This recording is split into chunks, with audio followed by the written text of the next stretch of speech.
Pemirsa, seorang ibu rumah tangga di Medan menciptakan menu kuliner kangkung rendang. Rendang berbahan dasar sayuran kangkung hidroponik ini ternyata rasanya tidak kalah dengan rendang berbahan dasar daging sapi. Kangkung rendang asal kota Medan ini rasanya bahkan lebih enak dan renyah lantaran bentuknya crispy ditambah dengan bumbu rendang yang spesial.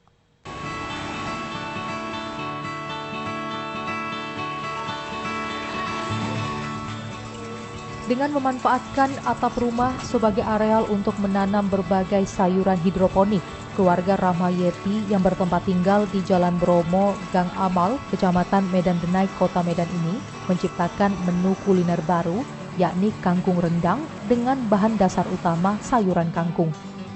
Proses pembuatan rendang kangkung ini cukup sederhana.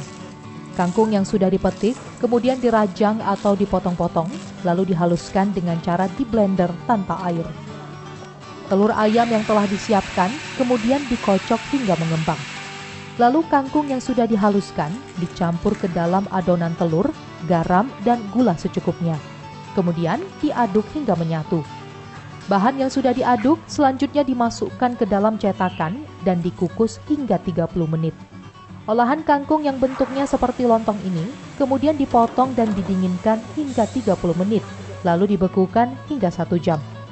Setelah membeku, bahan olahan kangkung dari freezer diambil dan dipotong halus-halus seperti keripik dan kemudian digoreng. Setelah bahan olahan kangkung yang digoreng kering dan diangkat, lalu dicampur bumbu rendang hingga benar-benar menyatu. Selanjutnya, kangkung rendang pun siap dihidangkan dan dikemas untuk dipasarkan. Menurut Yeti, awalnya ia hanya coba-coba membuat kangkung rendang sebagai cemilan rumahan. Awalnya itu hanya coba-coba, nggak kepikiran sama sekali bahwa akan membuat kangkung rendang. Nah, saya hanya buat keripik kangkungnya tadi yang sudah saya olah tadi itu. Nah, itu kita buat cemilan di rumah.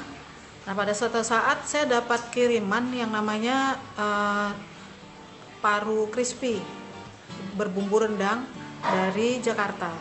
Nah, melihat makanan dari paru tadi, terpikir sama saya, kenapa enggak kangkung yang sudah saya olah ini saya campur dengan bumbu rendang. Ini kangkung rendang ini sangat gurih dan cocok untuk dimakan dengan menggunakan sayur sama nasi. Rasanya gurih, selain itu seperti terasa rendang paru. Nih. Kangkung rendang saat ini sudah masuk dalam daftar oleh-oleh khas Kota Medan. Untuk satu bungkusnya, kangkung rendang hanya dibanderol Rp15.000. Pangsa pasar kangkung rendang olahan Rahmayeti ini juga sudah sampai ke mancanegara. Dari Medan, Said Ilham, iNews melaporkan.